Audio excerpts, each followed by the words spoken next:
ദൈവനാമത്തിന് മഹത്വമുണ്ടാകട്ടെ.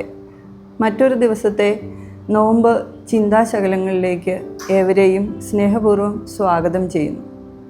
2025 വർഷത്തിലും നോമ്പിൻ്റെ വലിയ ധ്യാനത്തിലൂടെ കടന്നു പോകുവാൻ സർവശക്തനായ ദൈവം നമ്മെ ഓരോരുത്തരെയും ഈ കാലഘട്ടത്തിൽ സഹായിച്ചു.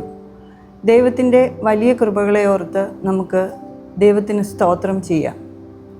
യേശുവിൻ്റെ ക്രൂശുമരണങ്ങളും കഷ്ടാനുഭവങ്ങളും യേശു അനുഭവിച്ച അതികഠിനമായ വേദനകളും ചിന്തിക്കുന്നതോടൊപ്പം തന്നെ ദൈവവചനം ധ്യാനിക്കുന്നതിനും പഠിക്കുന്നതിനും നമ്മെ തന്നെ ഒന്ന് ശോധന ചെയ്ത് ഒരു പുനർസൃഷ്ടിയാക്കുവാനുമുള്ള സമയമാണ് നോമ്പ് എന്ന് പറയുന്നത്. യേശുക്രിസ്തു കടന്നുപോയത് വളരെയേറെ കഷ്ടപ്പാടിലൂടെയും ബുദ്ധിമുട്ടിലൂടെയുമാണ്. എങ്കിലും ക്രൂശിൻ്റെ ചുവട്ടിൽ തന്നോടൊപ്പം ഉണ്ടായിരുന്നവരെ ഓർക്കുന്ന, തന്നെ ആ സമയത്ത് വിശ്വാസത്തോടെ സമീപിച്ചവരെ കരുതുന്ന ഒരു ദൈവത്തെയാണ് നാം കാണുന്നത്. ഈ ഒരു കാലഘട്ടം എന്ന് പറയുന്നത് മനുഷ്യ മനസാക്ഷിയെ ഞെട്ടിക്കുന്ന അനേകം സംഭവങ്ങൾ നമ്മളുടെ മുമ്പിൽ കടന്നു പോകുന്നു. നമ്മുടെ മുമ്പിൽ വളരുന്ന ഒരു തലമുറയെ എങ്ങനെ മുന്നോട്ട് നയിക്കുമെന്ന് പലപ്പോഴും വളരെ ചിന്താഭാരത്തോടുകൂടി നാം ആയിരിക്കുന്നു. ഒരുപക്ഷെ അവരെ എങ്ങനെ പുതിയ ഒരു സൃഷ്ടികളാക്കും, അല്ലെങ്കിൽ വിശ്വാസത്തിൽ എങ്ങനെ വളർത്തുമെന്ന് നാം പലപ്പോഴും കുഴങ്ങിപ്പോകാറുണ്ട്. തെറ്റിദ്ധാരണകളുടെ ഒരു വലിയ പെരുമഴക്കാലമാണ് സോഷ്യൽ മീഡിയ പ്ലാറ്റ്ഫോം വഴി നമ്മുടെ കുഞ്ഞുങ്ങളുടെ മുമ്പിൽ എത്തുന്നത്.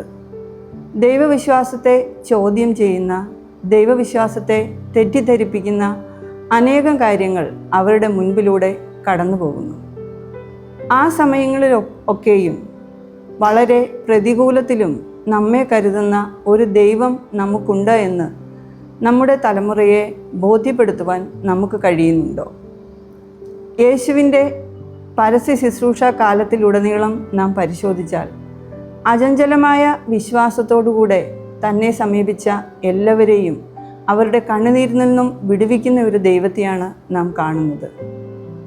ലൂക്കോസിൻ്റെ സുവിശേഷം 4-ാം അധ്യായം 44 മുതലുള്ള വാക്യങ്ങളിലും മത്തായി എഴുതിയ സുവിശേഷം 9-ാം അധ്യായം 21 മുതലുള്ള വാക്യങ്ങളിലും 12 വർഷക്കാലം രക്തസ്രാവക്കാരിയായിരുന്ന ഒരു സ്ത്രീയെ നാം കാണുന്നുണ്ട്.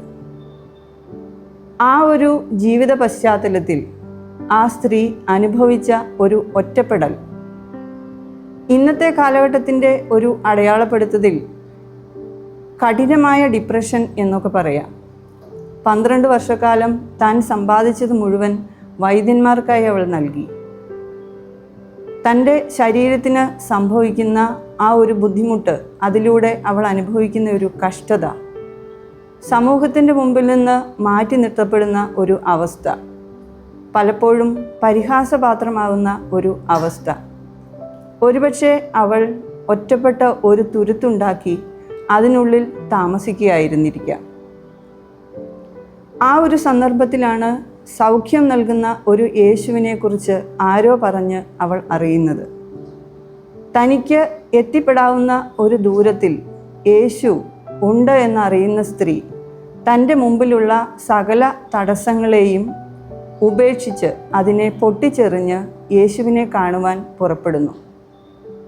യേശുവിനെ ഒന്ന് തൊട്ടാൽ, യേശുവിനെ ഒന്ന് കണ്ടാൽ എനിക്ക് സൗഖ്യം വരും എന്ന ഒരു വളരെ വലിയ വിശ്വാസമാണ് ആ സ്ത്രീയിൽ നാം കാണുന്നത്.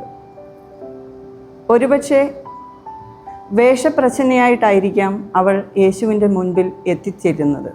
എങ്കിലും ആ ആൾക്കൂട്ടത്തിനിടയിൽ തിക്കിത്തിരക്കി അവൾ യേശുവിൻ്റെ വസ്ത്രത്തിൽ തൊടുമ്പോൾ യേശു അറിയുന്നു തന്നിൽ നിന്നും ഒരു ശക്തി പ്രവഹിച്ചതായി. ആരും അറിയാതെ രഹസ്യമായി സൗഖ്യം പ്രാപിച്ച് പോകുവാൻ വന്ന അവളെ എന്നെ തൊട്ടത് ആര് എന്ന ചോദ്യത്തിലൂടെ യേശു ഒരു സാക്ഷിയാക്കി നിർത്തുകയാണ്. ഈ ഒരു സാഹചര്യത്തിൽ നമുക്ക് യേശുവിലുള്ള, അല്ലെങ്കിൽ എന്നെ ഒന്ന് തൊട്ടാൽ, അല്ലെങ്കിൽ യേശുവിനെ ഒന്ന് തൊട്ടാൽ ഞാൻ സൗഖ്യം വരും എന്ന വിശ്വാസത്തോടെ, യേശുവിനെ ഒന്ന് കണ്ടാൽ, യേശുവിൻ്റെ മുൻപിൽ ഒന്ന് കരഞ്ഞാൽ എൻ്റെ പ്രശ്നങ്ങൾക്ക്, എൻ്റെ പ്രതികൂലങ്ങൾക്ക് പരിഹാരം വരുമെന്ന് പുതിയ തലമുറയുടെ മുമ്പിൽ ധൈര്യത്തോടെ പറയുവാൻ നമ്മുടെ സാക്ഷ്യം അവരുടെ മുമ്പിൽ ഉയർത്തിപ്പിടിക്കുവാൻ നമുക്ക് കഴിയണം. അങ്ങനെയൊരു നോമ്പ് കാലഘട്ടമാവട്ടെ നമ്മുടെ മുമ്പിൽ ഉണ്ടാവുന്നത്. മലബാർ ഡയോസിസിലെ പള്ളികളിലുടനീളം വേദപാരായണവും ചെയിൻ പ്രയറുമായി ക്രമീകൃതമായ നോമ്പുകാലം കടന്നു പോകുന്നു.